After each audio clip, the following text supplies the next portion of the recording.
Here's how Warren Buffett told people to make goals.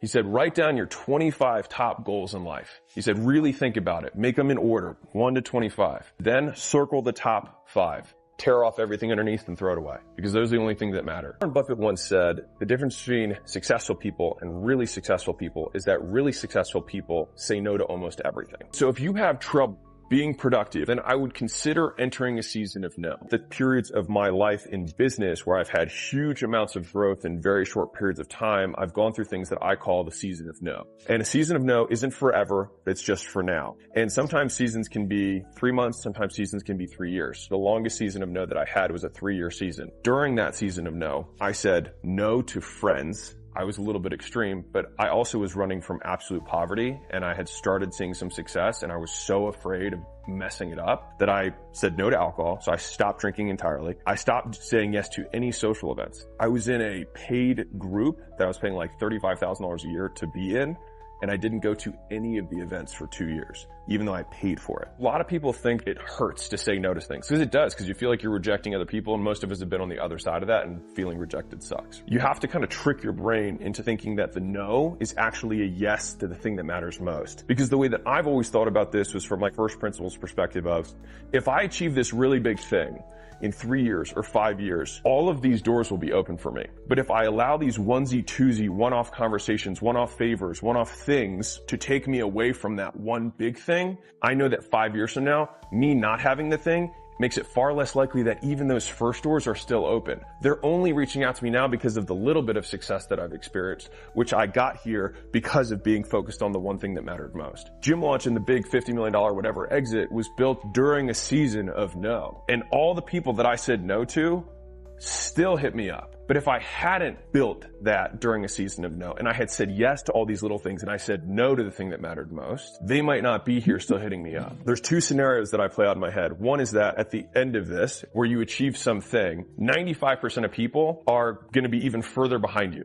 And so you'll still have access to them. The people who were on par with you shoulder to shoulder, always mutual respect. You still also have access to them. If for some reason, someone is offended that you said no to them earlier on, guess what? There are other people that in this future state will walk into your life. And so there's a lot of no's that I made early on that I can't even remember the door that probably permanently shut, because I have so many other doors that have opened for me. I like to think of yeses that I give to other people as withdrawals from my personal energy account. And I think of no's as deposits into my goal account. During a season of no, I put all of my effort into the one goal of those 5 that matters the most to me. Then I write down, what is the minimum that I have to do to not move backwards in these ones? Kind of like bodybuilding. You usually can only work on one weakness at a time. Steve Jobs said, people think focus means saying yes to the thing you've got to focus on, but that's not what it means at all. It means saying no to 100 other good ideas that are out there. You have to pick carefully. I'm actually as proud of the things we haven't done as the things I have done. When you think about focusing, right? You think, well, focusing is saying yes. No. Focusing is about saying no. Innovation is saying no to 1,000 other good ideas. There's the opportunistic yeses and nos that we have to make. So the better and better your business gets, the more attractive the opportunities that will present themselves. And so you may have this marketing agency, for example, and it's doing well, but then all of a sudden one of your clients is like, hey man, how about I give you equity in my business and you keep doing the marketing for me? And then you start thinking to yourself, well yeah, because I'm gonna make more on this deal, I should do this deal. But the thing is there's so much inefficiency in this one-off or onesie-twosie relationship that you lose on the main thing. If you build this massive agency, that's the thing that everyone's gonna come to you for. If you have this weird thing with 2 or 3 odd appendages from these one-off deals, I'll tell you as an investor, when I see that, I see an undisciplined entrepreneur. I see someone who cannot focus on the thing that matters most. And that's why when we talk about leverage in terms of getting more for what you put in, that's why being so selective on the one thing that matters most is so important. Because most people don't achieve the success they want because they either don't do the thing that matters most enough times, they don't do it for long enough, or they're doing the wrong thing altogether. Most plans taken to their natural end are actually pretty good. So even if you had a local business that was a dry cleaning business, if you did it for 40 years and never got distracted, I promise you that 1, you'd have a pretty good dry cleaning business. 2, you'd probably have multiple locations. And 3, you might have been able to scale nationwide. I was in the gym space for a decade, so I could have gone into probably having 100 locations of my own. or doing the franchise route. I went the licensing route. But just staying in that game for a decade straight without doing anything else. And when I did do something else, which is why I make these videos, because it was one of my bigger mistakes, I started the supplement company, and I probably shouldn't have done that. I probably should have kept doing the main thing. There's also the no of doing work that's below your pay grade. This actually happened with a portfolio company recently. They have excess cash flow, they're making profit every month, but the CEO in the short term didn't want their cash flow to go down. There was this clear role that he was spending 10 to 15 hours a week on it. I'm like, dude, that's 2 full days of your work week. But he didn't want to give it to somebody else because it wasn't 40 hours of his week. Do you not think that in the 2 full other days you can make up for the work that you shouldn't be doing that somebody else can do? And realistically, they'll do it better than you because they're actually fully focused on it rather than trying to get it done. You have to say no, and this is going to be a controversial one, to family obligations. We even say the word family obligation as though it's assumed and expected. It's a choice. It's a family choice. I'm not saying don't talk to your family.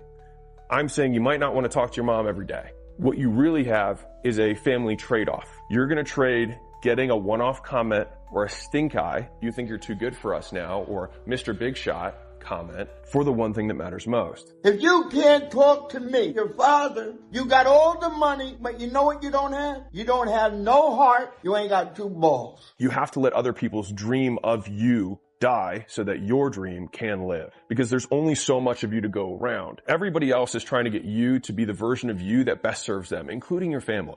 I don't think it's a malicious intention, but they have goals for you that are probably not your goals for you. And somebody's goals have to die. And where most of them die is right in the middle, which is you try and do theirs and you try and do yours and you actually accomplish neither. So you might as well do 100% yours, do none of theirs, and then actually achieve the long-term goal, which they probably have, is that you live a happy and successful life. You only get there by saying no in the short term to get the long yes. This is a big one. This is business contacts, and this is one of the hardest ones to say no to. So you hop on the call, you hop on the Zoom call, you take the, hey, you got a second, hey, you got 15. I'll show you, literally, I looked at my inbox. Let me tell you the actual words, what it sounds like. Hey, I wanted to touch base real quick about something. Hey, I've got this opportunity I think you're going to want to take a look at. Let's catch up. It's been a minute. It's not the 10 minutes they're stealing from me. It's the time that I'm thinking about what I'm going to say before I get on the call.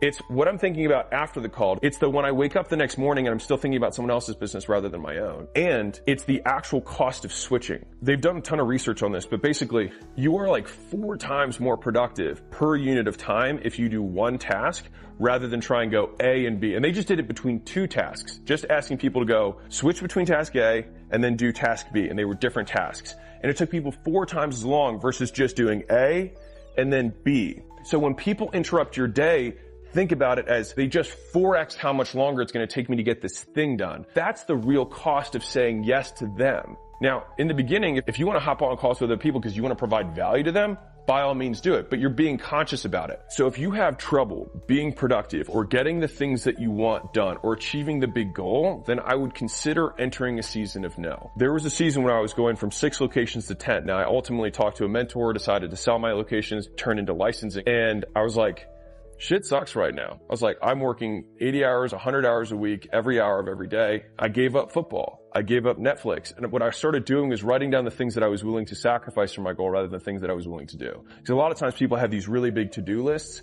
but what I don't think people do is make really big to-don't lists. Everybody ahead of you has the same time. So if you're working all day and you're not making progress as fast as you want, it means the people ahead of you, it's not that they're doing things you aren't, it's that you're doing things they aren't. They're choosing to say no to more activities than you are. And if you say no to everything else, what's left is the work in front of you that just needs doing. Jerry Seinfeld talked about how he wrote comedy. He never forced himself to write, but he said during the time block, he wasn't allowed to do anything else but write. He said, I could sit there, bored, but I couldn't do anything else except for write. It's a long time to spend on something that means absolutely nothing. But that's what I do. That's what people want me to do, is spend a lot of time wastefully, so that then I can then waste their time. People aren't willing to sit for that 2 or 3 minutes and they allow themselves to get distracted. And so I think one of the easiest ways to be really productive is just allow no space for anything else to occur. And then what happens by default is you become productive because you have nothing else to do. When I need to change a behavior, I try and change the environment rather than changing myself because it's way easier to change everything else than to change